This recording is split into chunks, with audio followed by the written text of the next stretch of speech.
첫 번째로 배우는 언어 L1이 먼저 습득이 되고 그 후에 배우게 된 언어 L2를 추가하게 되는 그것이 바로 순차형 이중언어 습득입니다. 그래서 이때는 순차형 이중언어 습득에서는요. 그 현재 이 사람이 언어를 배움에 있어서 가장 소개가 되는 것은 L1이거든요. L1이 잘 성숙해 있고 발달해 있으면 L2도 건강하게 소화되지만 L1의 소리가 소심하지 않으면 그렇지 않습니다. 자, 그런데 동시형 이중언어 습득이냐 순차형 이중언어 습득이냐 이거는 상대적인 거죠.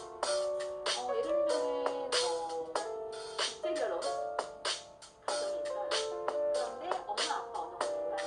다행히 아빠도 굉장히 아이의 양육에 있어서 걱정 없이 많이 참여하는, 함께하는 공동육아 하고 있는 아빠예요. 그래서 이 아이는 동시형 이중언어 습득을 하는 것으로 보이지만 실제로 이 아이는 엄마하고 있는 시간이 훨씬 더 많은 거예요.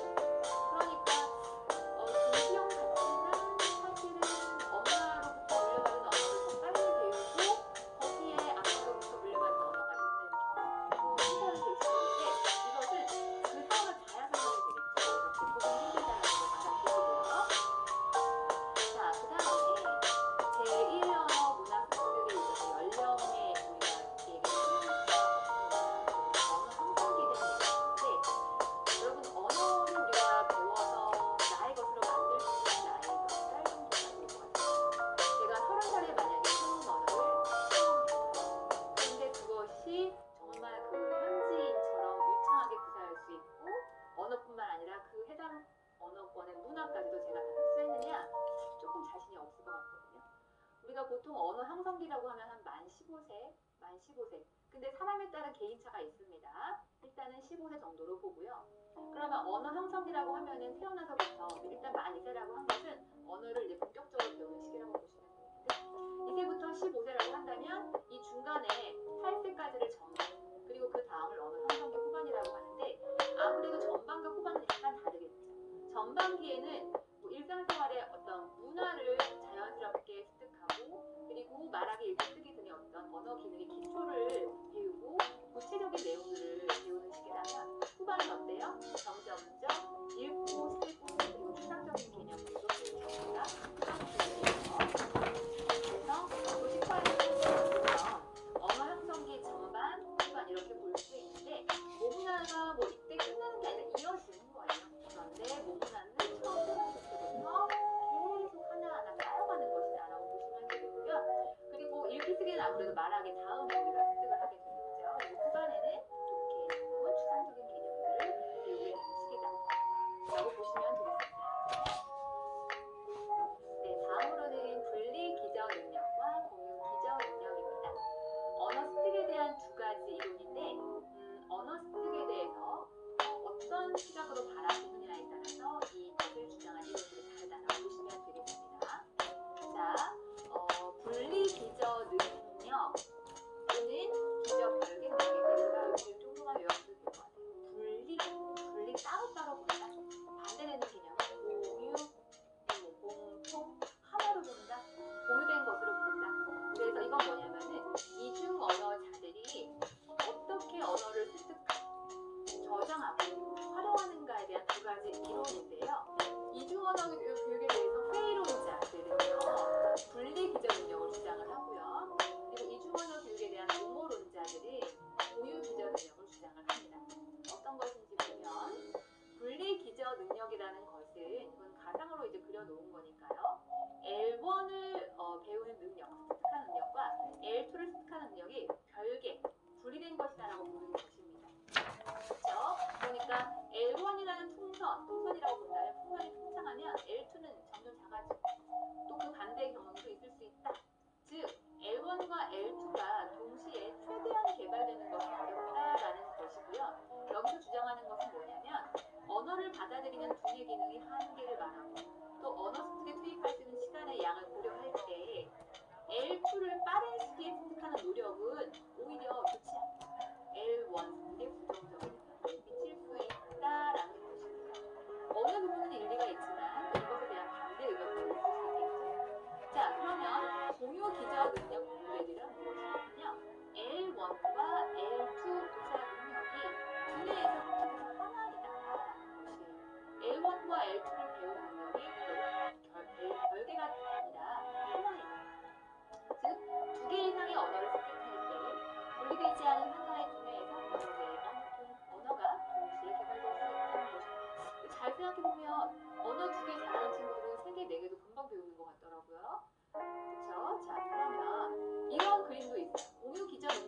비유한 이렇게 두뇌 그림도 있지만 이렇게 빙산의 그림도 설명하기도 합니다.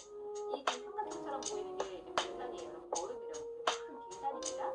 그래서 겉으로 봤을 때는 L1이라는 능력과 L2 능력이 별개로 보이지만 사실은 이렇게 수면 위에 노출된 걸 본다면 그러한 것처럼 보이지만 실제로는 눈에 보이지 않는 수면 아래 이 물 밑에는 두 언어 속에 공통적 순간이 되는 커다란 얼음이 딱 휘져 있다라는 것입니다.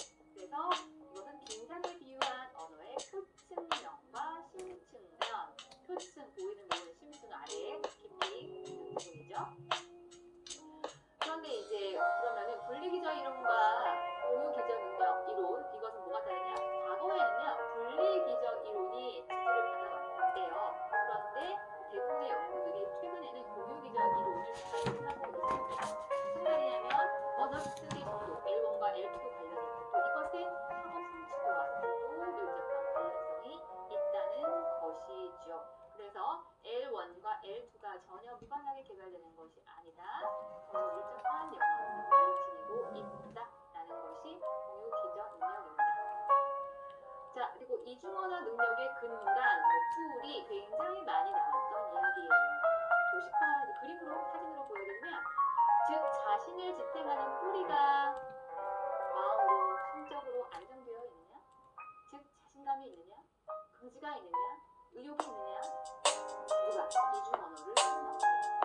그렇다면 난 이미 건강한 자아가 있어, 튼튼해, 내 마음 흔들리지 않아 하면 이 아이의 경우 제2언어도 고도로 발달할 가능성이 높아요. 제1언어, L1, L2를 배우는 속도가 다른 사람보다 더뎌 보이지만 이미 이 아이는 안정되어 있는 어떤 심적 상황이라면 충분히 그 뒤에도 발달하겠지만 반대로 자신을 지탱하는 뿌리가 불안정하다 그러면 실은 어느 언어도 두 개의 언어도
언어 형성기, 이제 언어를 배우는 시기 굉장히 중요하다고 했는데 특별히 전반기에 어떤 특징이 있는지 살펴보도록 하겠습니다. 자, 언어 형성기 전반에는 모문화를 습득한다.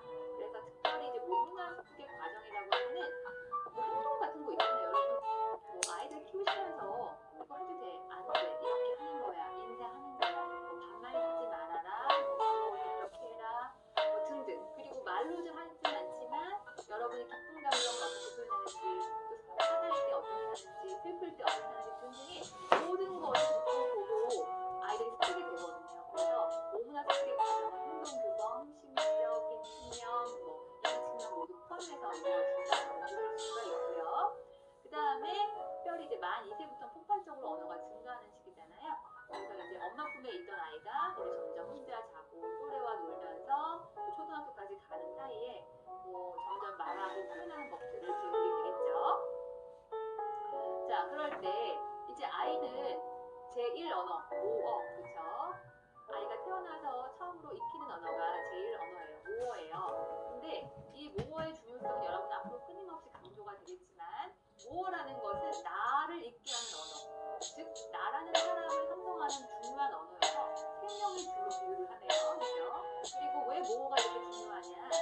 내가 뭔가 언어라는 것을 통해서 다른 사람과 소통하는 일을 보여주니까요. 제1언어, 모어를. 그리고 내 기분이 어떠하다라는 걸 웃음이나 표정이나 몸짓이 아니라 어떤 말로 표현할 때 가장 먼저 쓰는 언어가 바로 제1언어예요. 그리고 다른 사람의 어떤 기분이나 상황이나 이런 눈치를 살피는 것도 모어로 하겠죠. 그리고 사물의 이름을 내가 알고 기억하고, 또 내가 뭘 묻고 내 어떤 주변 세계를 정리하는, 나의 통제하에 되는 것도 역시 모어로 하기 때문에 이 모어, 즉 제1언어는 굉장히 특별한 의미를 가집니다. 여러분들에게 제1언어는 무엇입니까? 사모님들 뭐 한국어가 가장 제1언어가 많으실 거고, 또 그 외의 언어를 제1언어로 하시는 경우도 있는데, 그냥 공짜인 언어죠. 여러분이 그냥 배웠으니까요.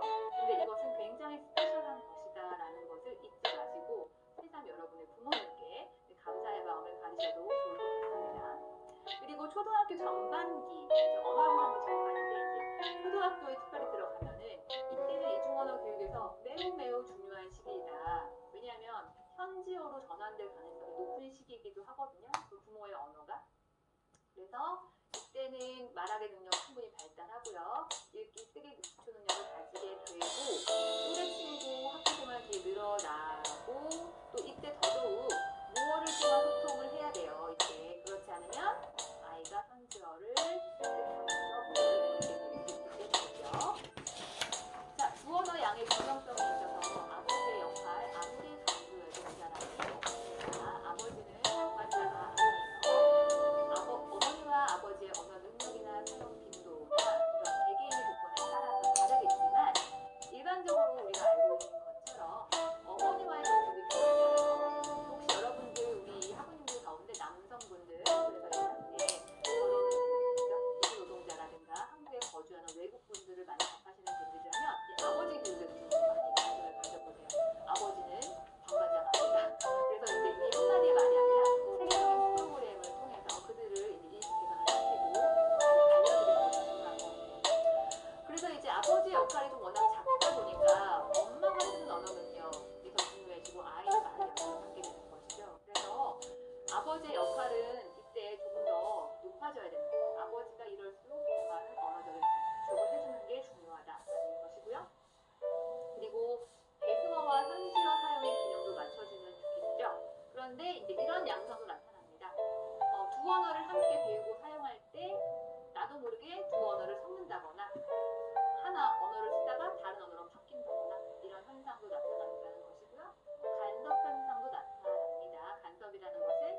자립심이 강해져요. 그리고 뭐 이성에도 관심을 가지고 뭐 자아의 눈을 뜬다고 하죠. 물론 더 이제 조숙한 아이들은 뭐 1년 정도도 그럴 수 있지만 늦된 아이들은 뭐 4, 5학년 때도 약간 어리숙하기도 한데 초등학교 후반에서 이제 중학교에 걸쳐서 이때는 교과학습을 통한 어휘력이나 작문 독해 능력이 급속도로 이렇게 좋아지는 시기입니다. 이 시기에는 전반부하고 달랐던 것은 추상적인 내용을 이해하고 복잡한 문장도 읽을 수 있게 된다는 점이죠. 그래서 이 시기의 언어 발달 정도가 근데 이제 그 다문화 배경 아이들의 경우는 단일 언어 사용